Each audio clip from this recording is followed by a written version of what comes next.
情况如何？前后看了，北越发现北西联军调动了。看来身边就剩这些手下了。准备动手，除了犯死者，一个活口都别留。记住啊，咱们是北齐锦衣卫，与庆国无关。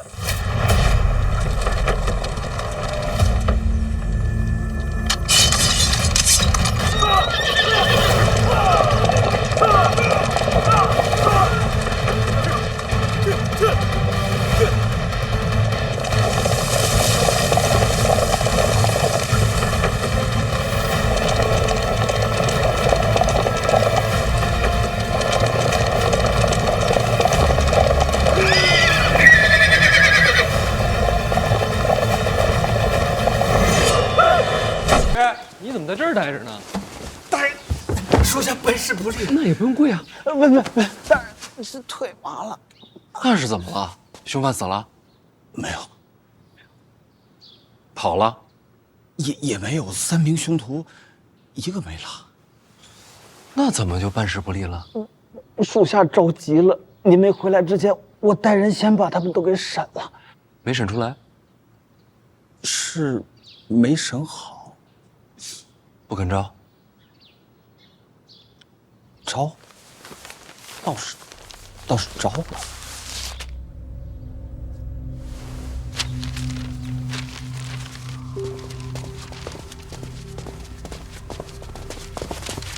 这是你的证词吗？啊！你招的？你这是你的证词吗？你，给我想清楚了啊！到底是谁指使的你们？审判大人，是我们对不住您，没跑成。睁眼说瞎话是不是？啊，走啊！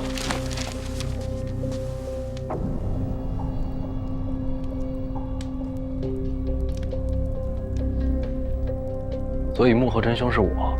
我们也想瞒着，可实在是经不住严刑拷打，还望小范大人见谅。严刑拷打了？没有，根本没动手。他们自己主动全都招了。回大人，我们怕疼。好理由，有想法。大人，这是栽赃陷害，不能这么说啊！供词我也看了，条理清晰，动机明确。你别说，我自个儿看了都觉得我是凶手。范大人，我觉得还是得用刑。刚才根本就没用刑，真打他们就招了。来，刚才都没动啊！用刑没用。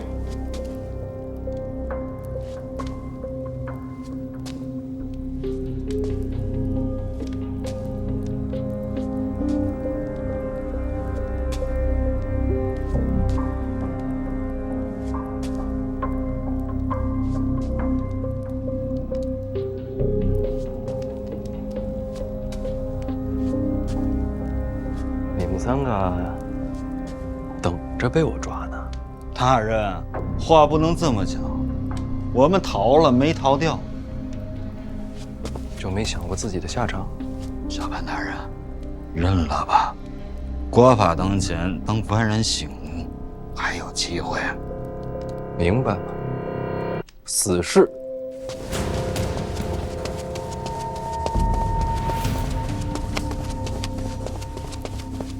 提司大人何在？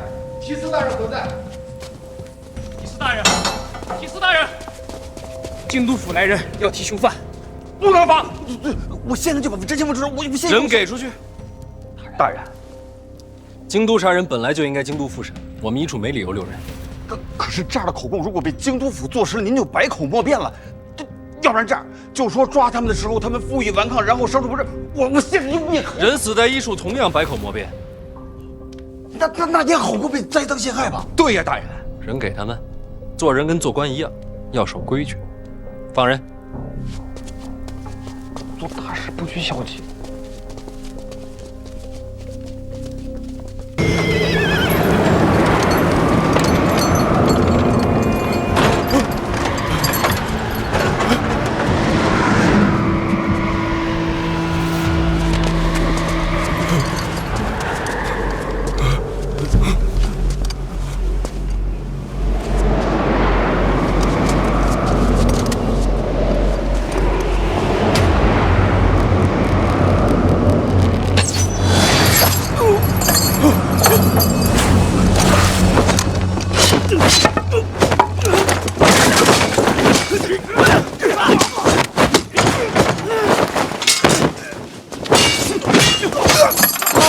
杀人了！放我出去！放我出去！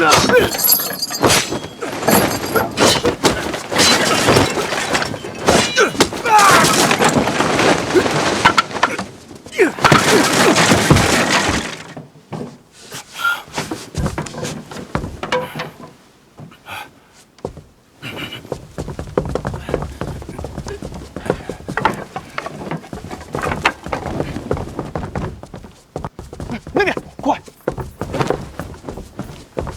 发现一个，把他看住了，昂着。这些人直接给我追，一个都不放过！是，快！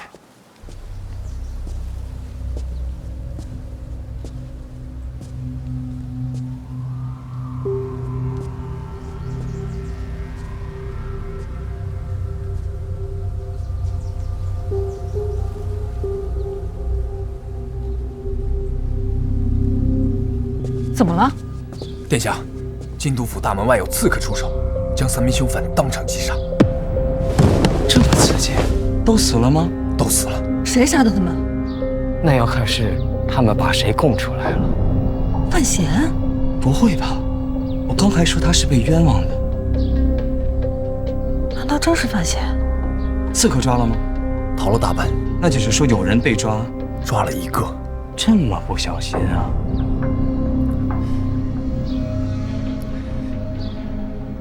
殿下，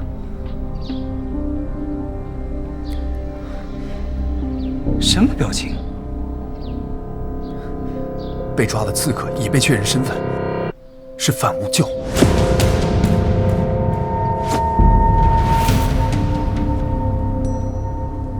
这人我认识，这不是二皇子门下刀客吗？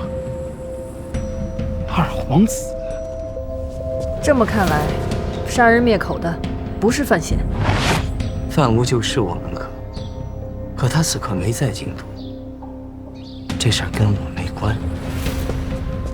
不在京都，人都被抓了。我为什么要灭口？供词里买凶的是范闲。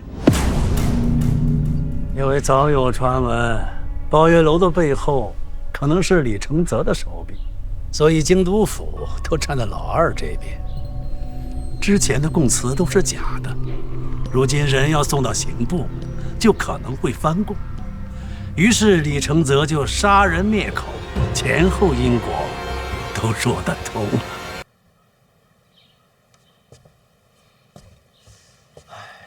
没错，好在是真相大白，水落石出啊。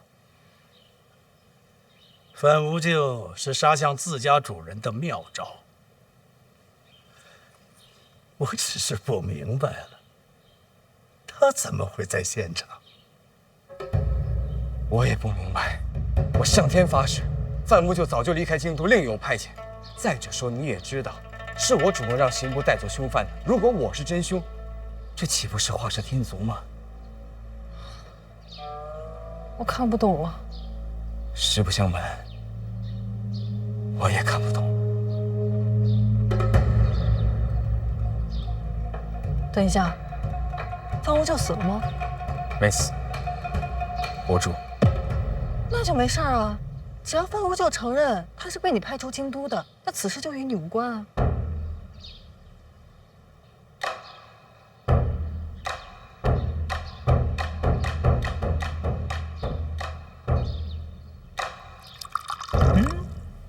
他不能说呀。老二派他对范思哲下手，这种事情怎么能够公之于众呢？更何况，与范思哲同行的还有监察院的成员。对监察院出手，等同于叛国谋逆。我要是范无咎啊，我也只能闭口不谈了。毕竟对他来说，杀个凶犯总好过谋逆吧。范思哲是你送走的？是。在送他离开的时候，就在为今天做准备？那不至于，我也不能未卜先知吧。我当时就是想着，范思哲既然被卷入了抱月楼一事，老二就不会让他轻松离开。对于他的安危，我多算了一步。以范无咎的刀法，一般九品都未必能留住。确实如此。谁能擒他？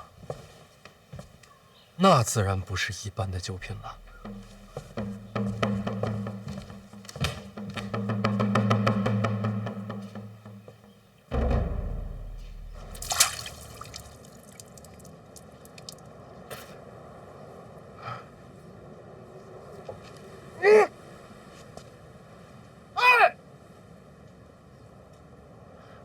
这哪儿？京都府前，杀人灭口事情都做了，装傻有意思吗？杀人灭口？怎么？铁证如山，你还要抵赖不成？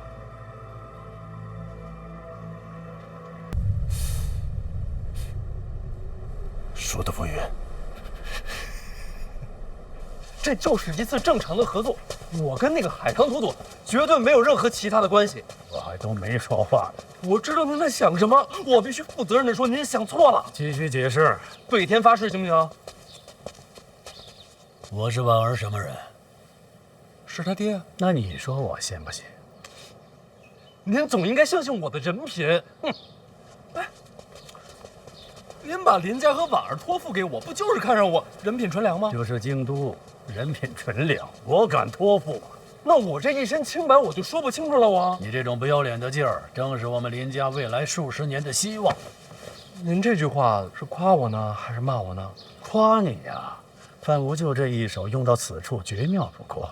此事诬陷真凶，所有图谋到如今全数逆转。这一局，李承泽已露败相。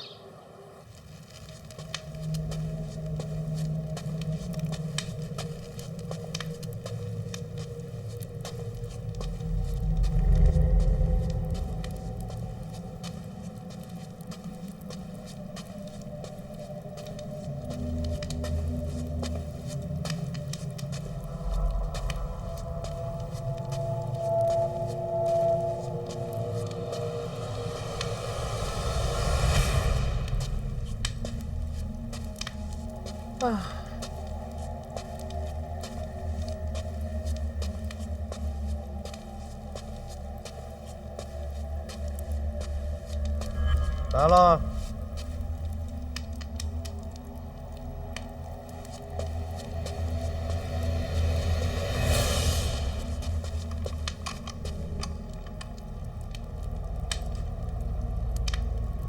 时间很短，抓紧聊完，怎么回事？北西境内对范思哲下手，海棠夺走出手相助，我败了。他们把我押回京都，关押几日，今日把我打晕，醒过来就已经在京都府了。海棠朵朵押你回京都？那倒不是，是监察院的人把我押回来的。监察院？你知不知道现在什么状况？不清楚。但是你放心，我嘴严，什么都不会说的。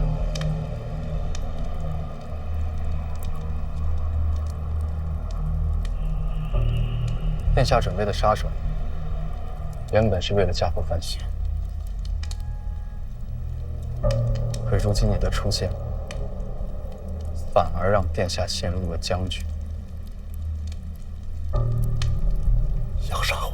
我现在还不能死，那接下来怎么办？第一，追杀范思哲的事不能停。懂。第二，京都府前行刺，找一个合适的理由，绝不可牵连殿下。我现在这个身份，说的话他们不会相信的。信不信不重要，起码明面上要过得去。行，行，行。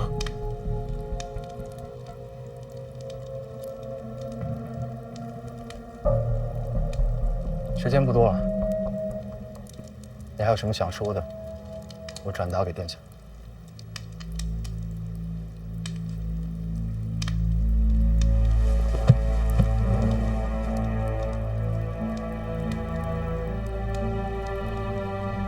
亲，我是不是没有机会参加传媒了？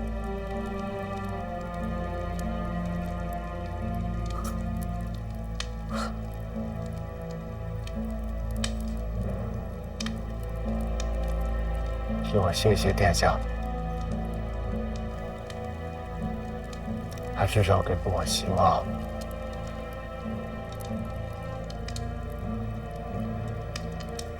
跟他说谢谢。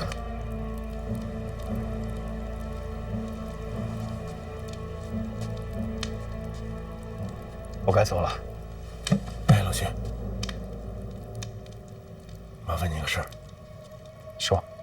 让我带本书。就是一本圣贤书，哪本都行。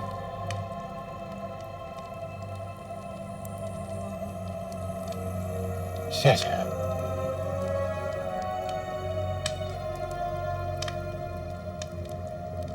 谢谢。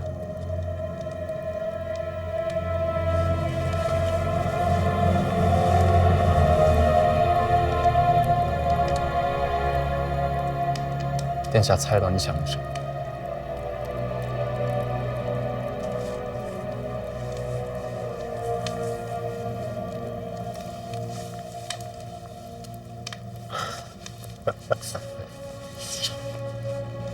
最懂我的还是他。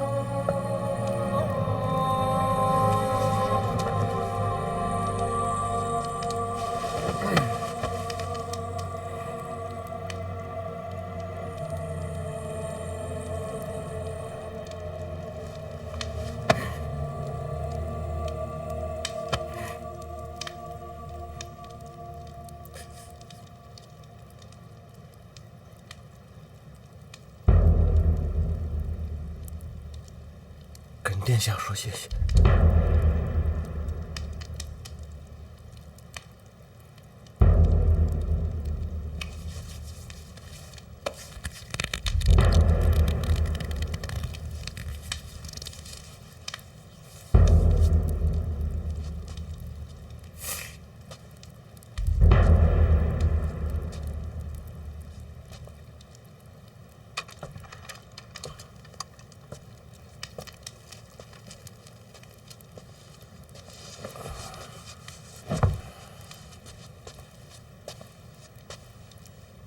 他们对你怎么样？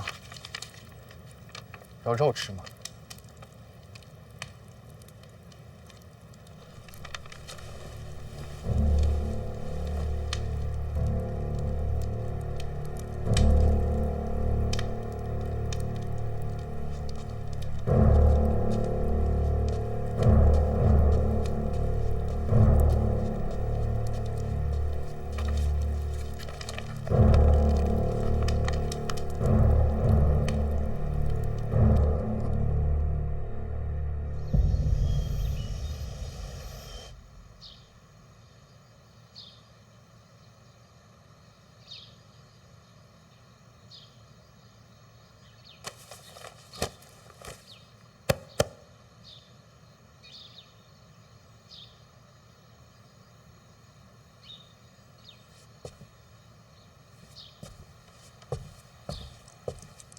海棠朵朵、监察院都站在范闲这一边。这个海棠朵朵跟范闲是不是有私情呢？我觉得不是。那为什么要帮他？因为范闲是内库未来的主人。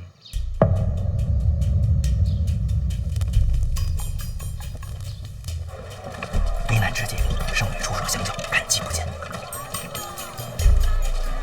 还行吗？行，行。什么行？上京城了。啊，好。跟你们南庆、京都比呢？各有千秋。这鬼鬼祟祟怕什么呢？哎，我怕他们把我认出来。齐国人和庆国人长相上没什么区别，不用担心，你光看脸看不出来。你再放。不是，你知道我在秦国多出名吗？爹是范建，文武尚书，死哪个国？像你们这异国他乡的，我这高贵子弟多危险啊！我现在开始佩服你们姓范的了。谢谢啊，走了。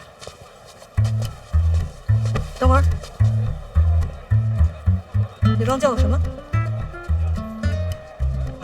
爱听这个，那我只能在这儿这么叫你啊，嫂子。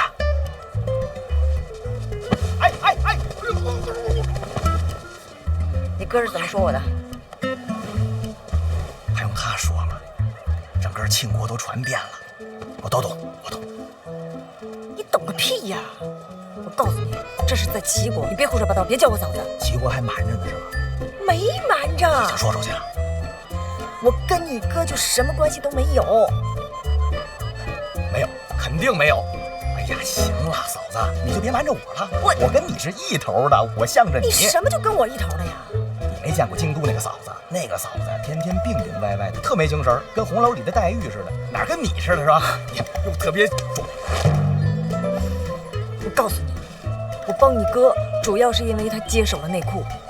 我们齐国跟你们庆国毕竟是有生意上的往来的，明白吗？啊，如果你们庆国内乱的话，我也是乐见其成的，懂吗？就完全不相信是吗？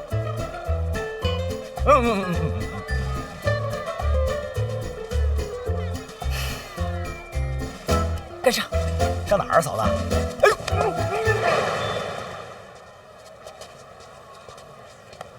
就这儿，进去吧。你们庆国在上京城安排的铺子。干啥使的？指挥暗探居中调度，你哥让我把你送到这儿。哦，指挥暗探。对。这种地儿我哥都告诉你，那你俩指定是好朋友。该帮的我都帮了，你好自为之。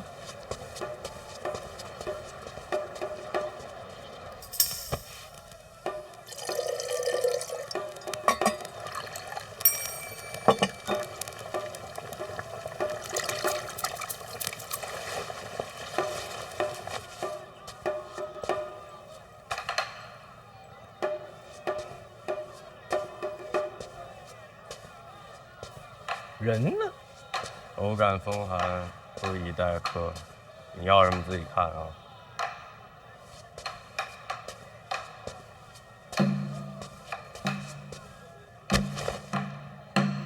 罗宝坤，范思哲。哎呀，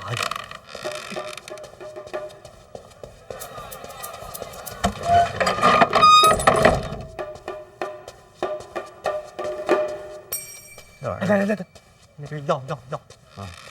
你哥呢？嫁的吧？不知道，他没来，你来干什么？我帮你啊！你别胡闹了，你知道这是什么所在吗？啊！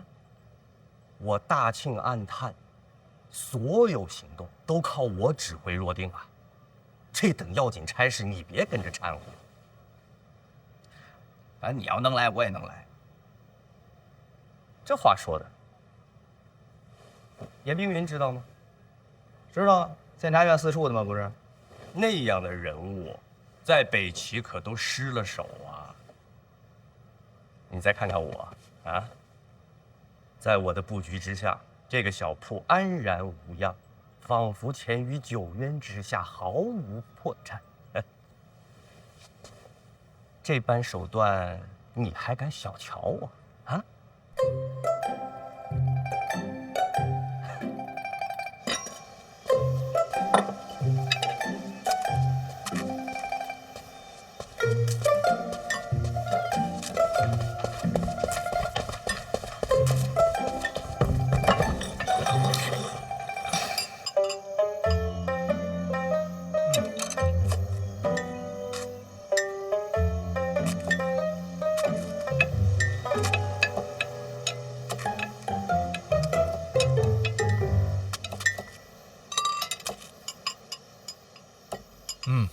还是小师妹会吃，酸辣加水果真不错。师兄，怎么想着来看我了？陛下叫我来的，他就想问问范思哲是不是送到郭宝坤那个油铺去了？连陛下都知道这个油铺了。哼，何止！满朝上下各部官员，现在谁不知道？别说他们了，咱们老师成日清修，足不出户，现在都知道那个油铺了。陛下特意说了，郭宝坤是人才，千万得留住，可别换个聪明的来。那容易，假装没发现他不就行了？哎呦，难呐！做事太不小心，漏洞都出现的那么突然，要假装不发现还得合理，太难了。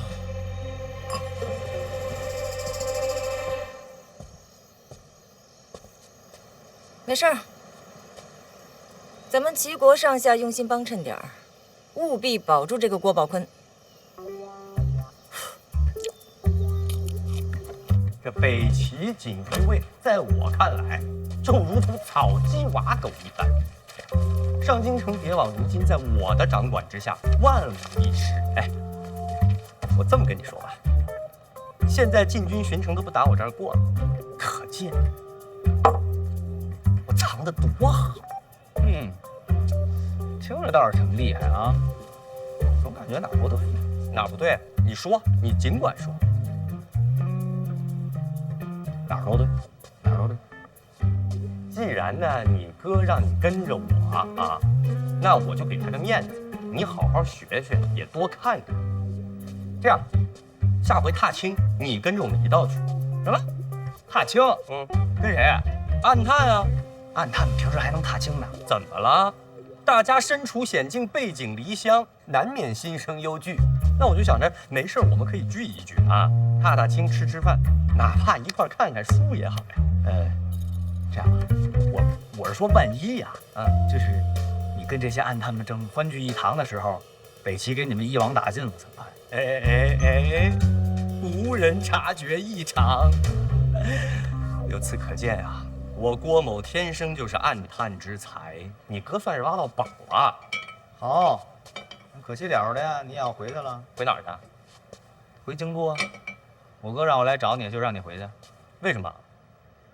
我也不知道啊，反正说是之前跟你有什么约定，答应你了要救你爹一命。真的啊？说时机到了。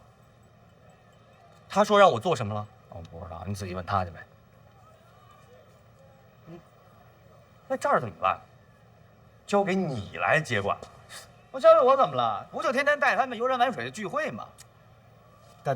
但是啊，这次我得先送你回去。行，干嘛？哎呦，这都什么呀？这是，咱不着急吧？现在收拾东西，马上就走。咱不再谋划谋划了？有什么好谋划的？路上那么长时间呢，可以慢慢想啊。出其不意才能杀敌于不备啊。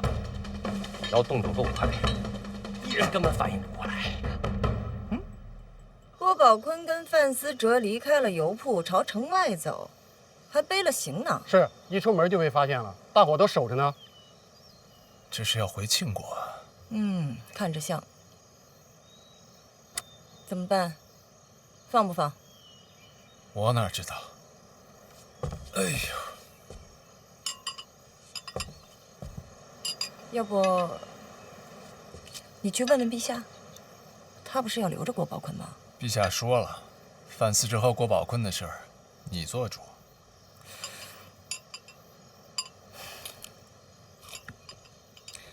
有人顶郭宝坤的位置吗？没有，走得很突然。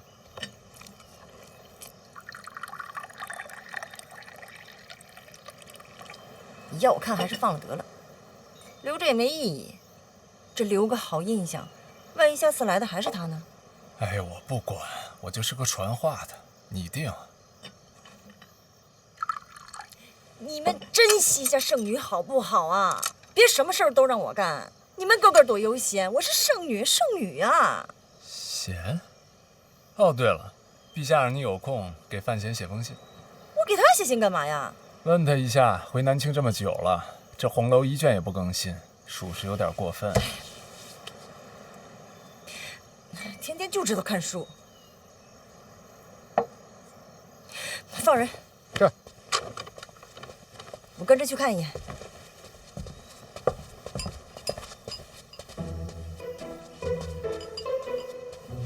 他自己怎么不写？为什么让我写？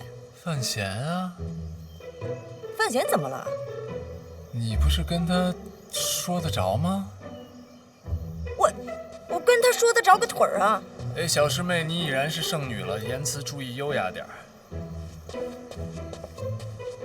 我跟他没关系。我跟他有关系。你们，我烦死了！小师妹，记得写信，信里催更。看清楚了！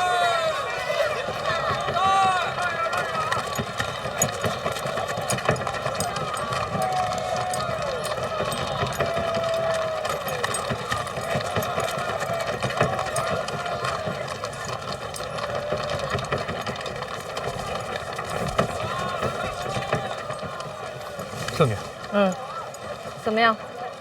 一路上鬼鬼祟祟的，好像人觉得他俩有问题，不过被我们按下来。车哪来的？和马航租的，租到哪儿？租到边境。就直接说去边境，半路换个车都没想过。可不是嘛，这马航老板当即就派人报了关，不过被我们压下来。敢问圣女，是让他们安全回到南庆吗？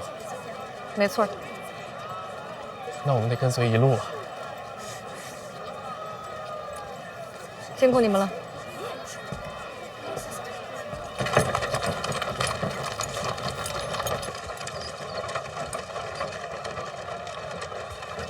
一切正常。刚才你还挺聪明的，居然说去边境，没直接说去庆国。随时保持隐蔽，是咱们做暗探的第一要务。我还挺有天分的吧？死者，看来你也是可塑之才。郭兄，先前确实对你有些唐突，直到今天我才明白，为什么范闲敢把你一个人放在北齐。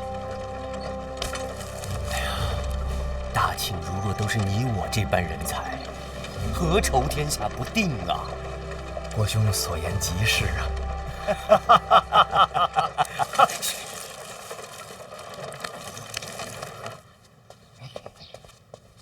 大人，两个消息啊，一个呢是这范无咎在刑部都已经招供了。怎么说的？我在殿下府上做事，圆梦与靖王世子相识，世子又与我们家殿下常常走动，我便认识圆梦。圆梦转投抱月楼，我看这是个好买卖，就偷偷瞒着殿下，帮着抱月楼办了几个卖身契。可惜此事被人知晓，我就故人行凶，之后就有了杀人灭口。我太贪了，都是我干的。他说的倒清楚，全是自己一个人的错。他说呀，这个买凶是故意冒着您的名义，想要栽赃给您，这不合理啊！他既然冒充我买凶，又为什么要杀人灭口呢？查这个凶手啊，已经查到他身上了，他不杀人灭口已经不行了。他这么一说呀，倒是撇清楚了您的嫌疑。我原来还担心呢，担心他往您身上泼脏水，说跟您同盟呢。二皇子现在跟我这局面，他会下刀客跟我同谋，说出去都没人信。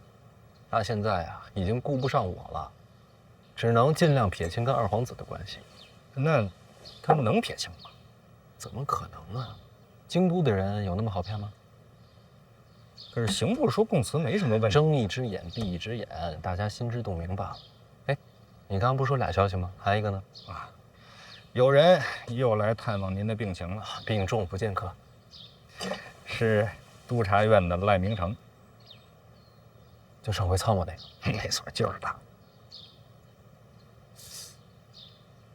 他来看望我的病情，这是哪一处啊？我家大人呐，那是重病缠身呐，但是听说赖大人到了，他强撑着也要跟您见上一面。你们家有多大？我们家范府范家不知道。各部官员所居宅邸大小是按照职别各有限定的。啊，如果范府于志，我一定要猜上一本的。那要不您给量量？今天没有准备，有尺子吗？您等会儿，我给您借一把去。啊，不用了。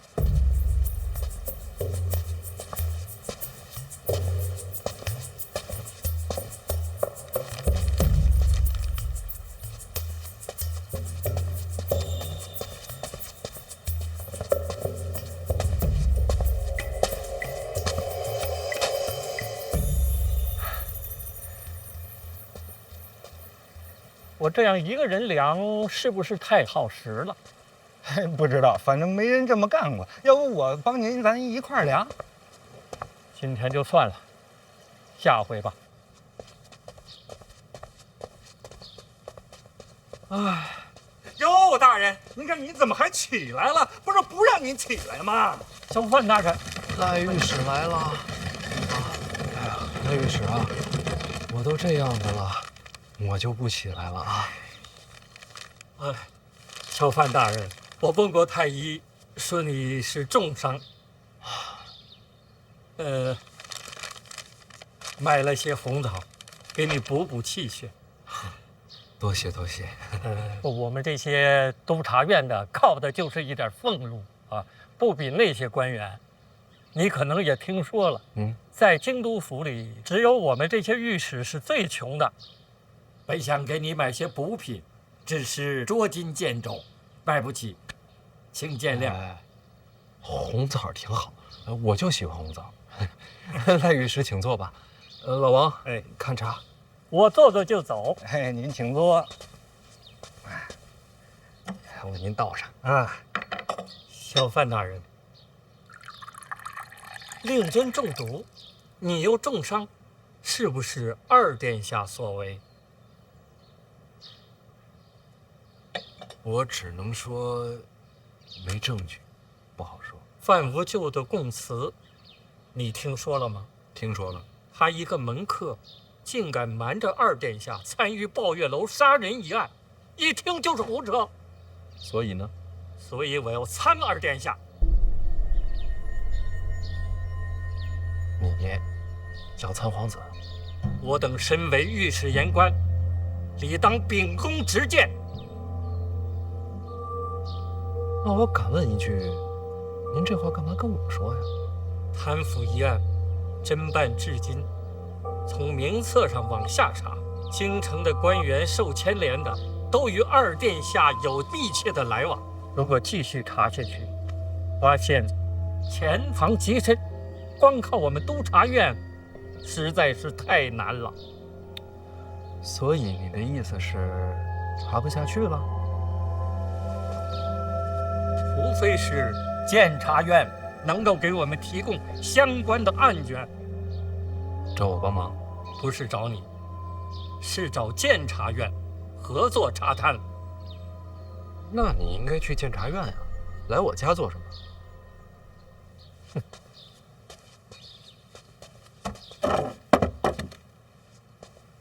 监察院内其他人我不熟，只有你，我刚刚参过你，也算是有来往吧。这算是哪门子来往啊？这查贪是为国事，有问题吗？那我要是帮了你，你还参我吗？当然要参了。你这是既要参我，还要我帮你。此事绝非个人恩怨，不能混为一谈。国法森严，怎么能私人交易？您可真是请人帮忙，一点好处也不想给。不愿意就算了。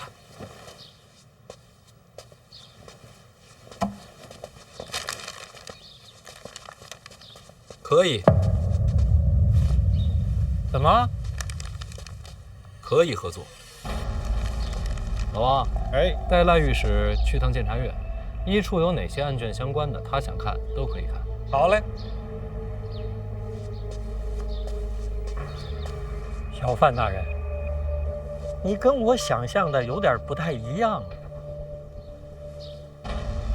赖御史，虽然你过去参过我，将来可能还要参我，但我总觉得有朝一日，我们或许可以做朋友。那不能，行公事者怎能有私意呢？有道理。不过，小范大人，你我在查府反贪上面也许会有合作。为了国事，我想再多问一句，你的病什么时候能好？怎么了？你病好之后，抱月楼一案，我要参你啊！那这一处的案卷，您多久能看完？1日足矣。2日之后上朝。2日病就好了。吃了您的枣，可不能耽误你参悟。那好，2日后朝堂上见。哎呀，这位真够可以的，哎，我送送去啊。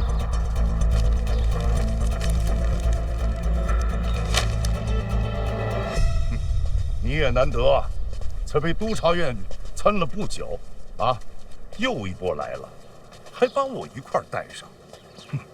没听说这么做官的。是啊，别人做官都是人情，我一做官全是人祸。你自己倒是知道。是我错了。谁说你错了？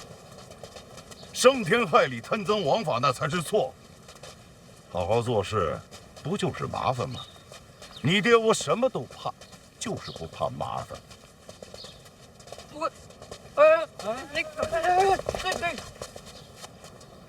您没事吧？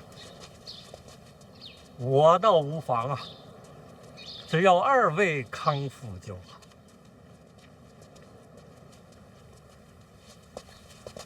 他怎么还跟你打招呼？怎么了？哼！赖明成做御史以来，快成疯狗了，只见咬人愁眉笑脸，我都没见过他跟人点过头。赖御史这样的官，我还是欣赏的。天阴了，瞧着要下雨。走吧，陛下等着呢。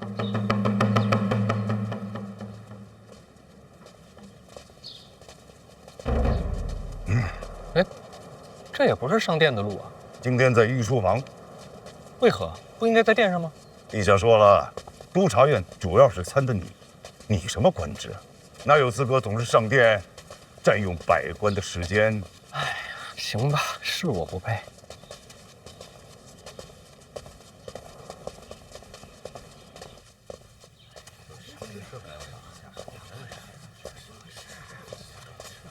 哎，我坐哪儿啊？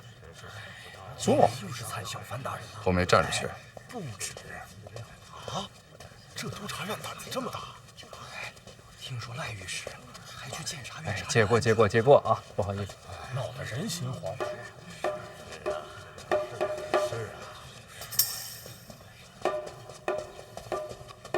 现在看看，范大人怎么在这儿猫着呢？我看看这儿有什么书。这地方好啊，谁也瞧不见呢。哎，问你个事儿呗。啊，今儿怎么来这么多人啊？陛下说呀，今儿来不来不强迫，看自愿。自愿啊，这可基本都来了。这年头自愿能信的。您看看，那几位都到了，我们谁敢不来啊？是吧？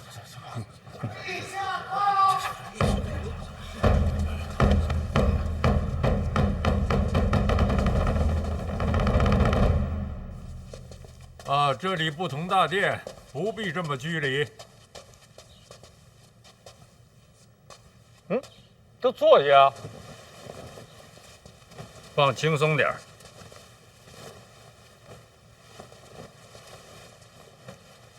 范闲，臣在。赖明成，臣在。你还参他吗？参的不只是他，还有户部尚书范建。陛下，赖御史参我之前，我能先参一个吗？说。陛下，请看，全是名贵珠宝，臣找人估过，价值连城。哪儿来的？前几日臣与郡主去长辈家中做客，人家随手送的。随手一送，就是价值连城。那位长辈家中远不止于此，依山林渐远，搜集天下奇珍异石，更有花魁无数，奢靡之风让人叹为观止。这个那位是哪位？正是监察院院长陈萍萍。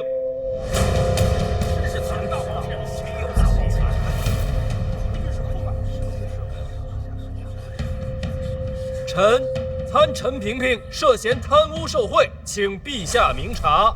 陈院长，臣在，有想说的吗？小范大人，我自己的东西送人，有错吗？有没有错，我说了不算。只是当下朝堂正值查腐惩贪、肃清吏治、以彰国法，在这个当口，什么礼也不敢收啊。陛下，臣能解释吗？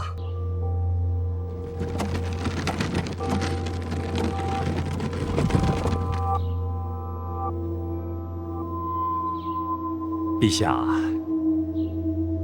这些珠宝您是否看着眼熟？这些都是陛下赏的，微薄之功，陛下屡次重赏，臣内心感激也惶恐。你拿朕赐给你的东西送人，什么意思？自家后辈，其他的也拿不出手啊。那陈元呢？陈元是我暂住，房契不在你名下？不是。陛下，这种手段也常有，房契不写自己名字，对外说是或租或借，但深查下去就不好说了。陈院长，能不能解释一下陈元是借谁的？皇家财产，陛下赐我暂住，臣也有些积蓄，这些钱财所有来处全都可查。范闲，满意了吗？臣满意，臣参完了。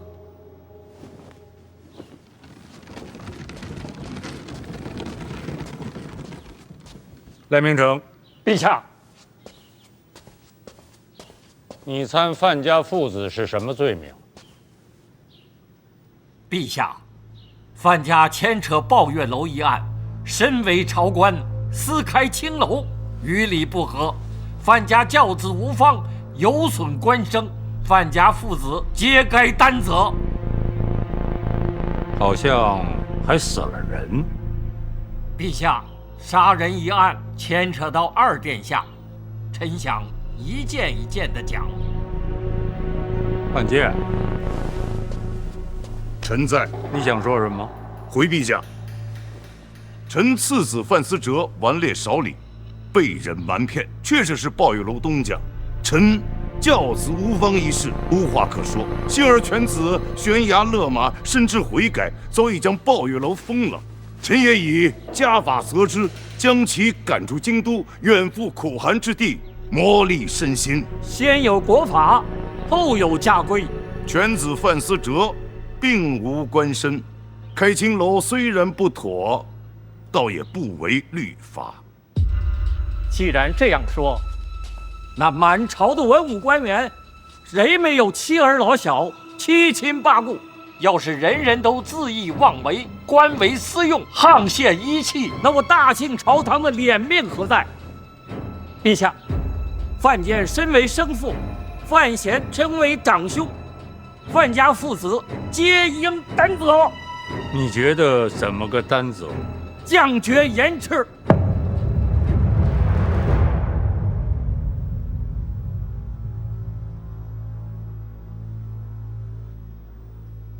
丞相，陛下，你觉得呢？臣不太明白了。抱月楼不是有人命官司在吗？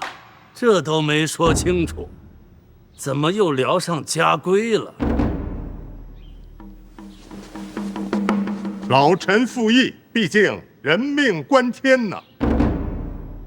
言之有理，人命关天，查无实证。范家的事儿，稍后再说吧。陛下，臣原想由轻到重，循序渐进，先谈人命官司也行。范大人，不是你图什么呀？您自个儿是监察院的提司，您参这边干啥？查贪惩奸呢，我图什么？新蛋要是贪了，我一样参你。开玩笑，看戏。诸公都知道了，抱月楼3凶犯杀人之后被监察院捕获，随后刀客范无咎在京都府外刺杀凶犯。据查，凶犯乃是二殿下的门客臣赖明成，参二殿下有杀人灭口之嫌。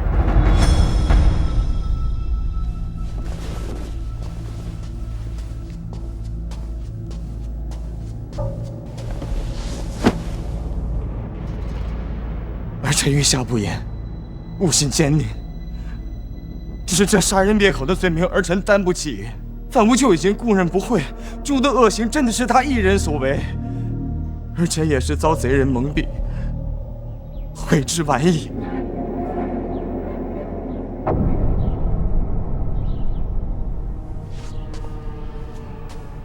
来人时，庆国的律法讲究的是仁政、无政。正是。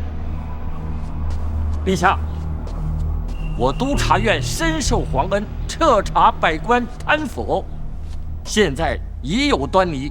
经过细查，在前一份的名单上又查出京都15名贪官的名字。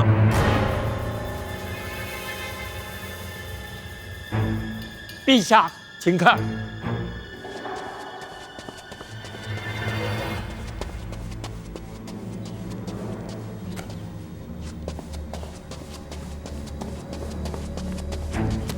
陛下，范闲出使北齐归来，向陛下提起二殿下和长公主携手北齐走私一案。如果这是真的，那大批的银两哪里去了？这15名官员都有大量的钱财来路不明，而且他们都与二殿下来往密切。这臣就要问了，这走私来的银两，二殿下是不是都用到了贿赂百官的身上？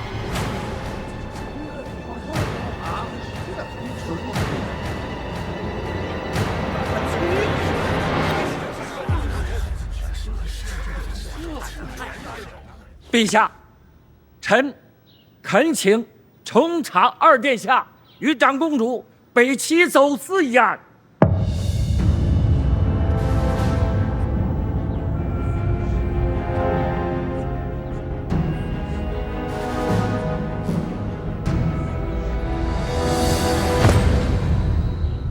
不准！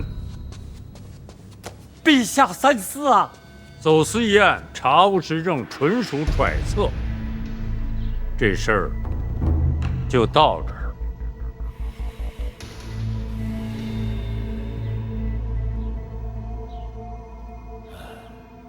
陛下，实证也许就在眼前。范无咎是二殿下的门客，重审范无咎，一是人命关天，可以查出真相；二是可以查出走私的端倪，请陛下恩准。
查，说的太对了，一定要查，我100个支持。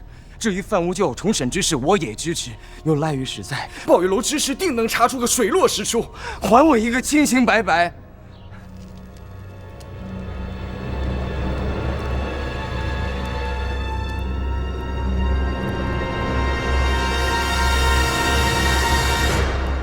陛下，儿臣还有个念想，不吐不快。说。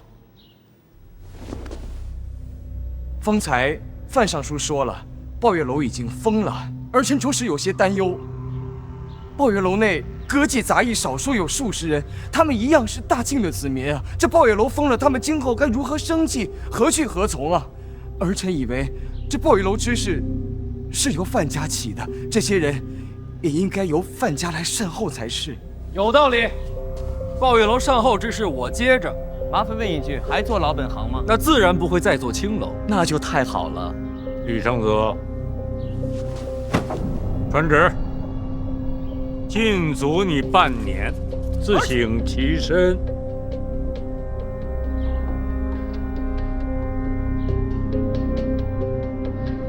儿臣遵旨。范见范闲，臣在。罚俸禄半年，以儆效尤。臣遵旨。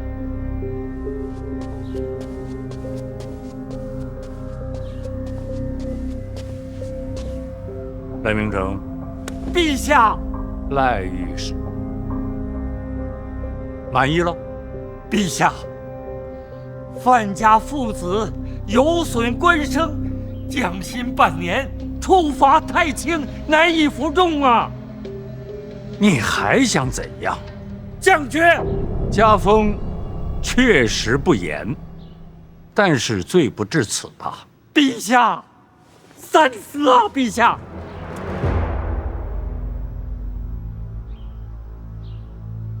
你这是逼着朕改旨意是吗？臣不敢。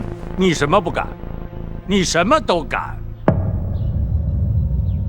二皇子已经禁足半年了，你还不知足？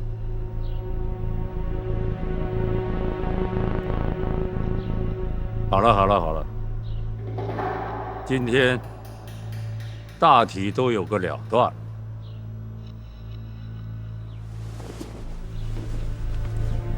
散了吧。陛下，臣们还没有参完。陛下，臣还没有参完。好，你参谁啊？陛下，臣要参的也是陈萍萍。臣参的不是贪腐，而是法度不明。臣也不是参陈萍萍一个人，我参的是整个监察院。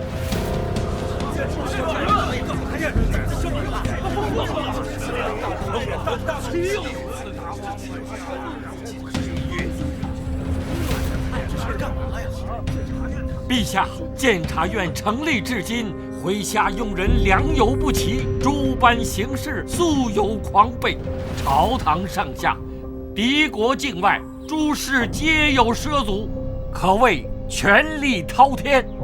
陛下，请问历朝古制可有此先例？岂有此理！陛下，陈院长呕心沥血，为庆国立下多少奇功，若没有监察院，哪来我庆国的太平盛世？你还敢参监察院？对，就算古制，也未必全对。可是庞然大物，天下诸事各不共担，这不仅仅是古制，亦是常理。陛下，臣恳请将历年监察院之卷宗交付6部，分而治之。你这意思是让6部多担些差事？不止，陈萍萍告老。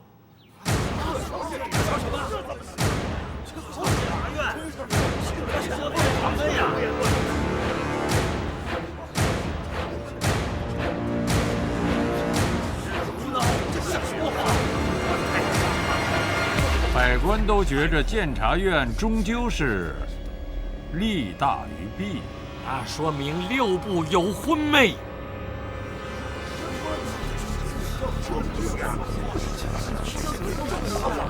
赖御史，监察院这些年来还是立了不少功的，可法令不明，后患无穷啊！陛下，这陈萍萍还在国法辖制之下吗？你的意思是天下人皆醉，唯你独醒？陛下要三思啊！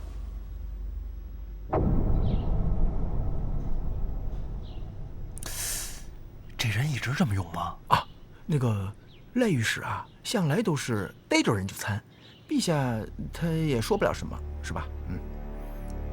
好了，监察院一事非一日可定。唉，朕有些累了，今天就到这儿吧。陛下，臣没有参完啊。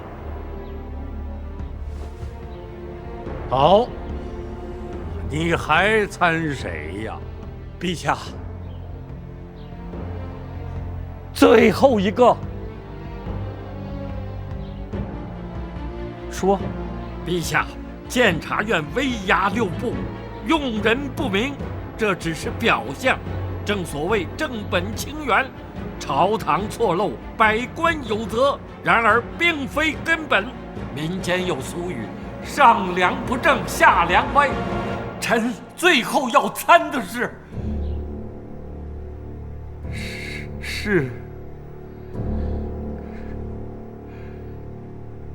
说，大胆的说。是陛下。那你不要！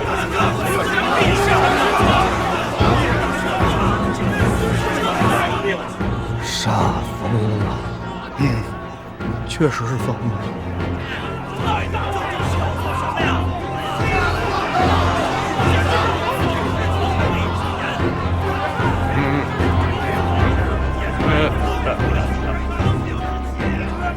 陛下，人非圣贤，孰能无过？过者不知，是无知；知者不改，是无勇。我大清国的根基，不是监察院，是文武百官，是天下良心呐！陛下，现在改还来得及呀！天下人都错了，六部百官也全都瞎了。你们都听到了吧？赖御史的意思是错的，不只是你们，连朕都一样错了。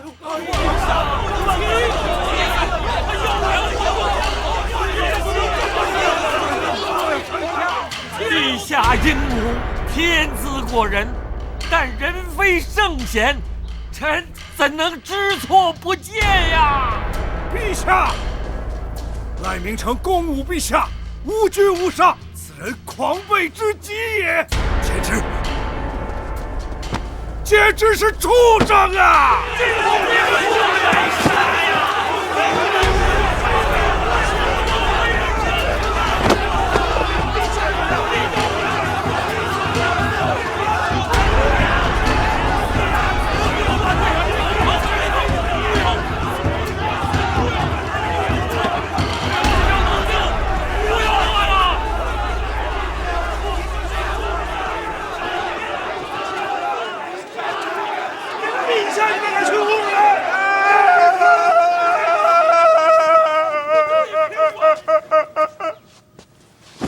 陛下，儿臣实在是没忍住啊！陛下，每日殚精竭虑，为的就是我大清的太平盛世，而此人竟然如此折辱陛下，儿臣痛苦不已啊！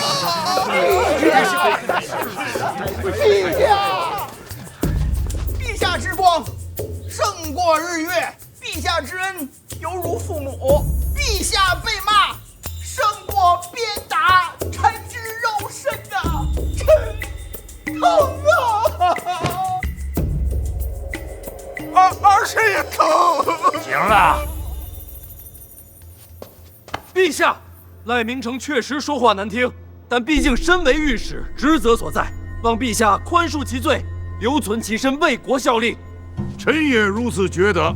赖明成是荒唐，可陛下何等胸怀，怎会跟这种人计较？训斥责罚一番，也就罢了。你们的一番苦心，朕看到了，也听到了。陈院长，陛下，臣是被参之人，无权评论。秦将军，臣在。陛下，赖明成太糊涂了。监察院对庆国有功，他根本就不理解陛下的苦心，他的官职该降。临下，老臣觉得大家都对。都对。赖明成犯下大错，罪无可恕。可是陛下仁德，天下皆知，该杀该罚都合情理，该放开用，全凭圣恩。臣琢磨来琢磨去，这冒犯陛下之罪，还是当罚。如何处置，还得陛下圣裁。朕以为赖明成参得好。参得好啊，直言进谏，不愧为我大庆的第一御史。国事为重，不计私心，百官都应该有此心怀啊。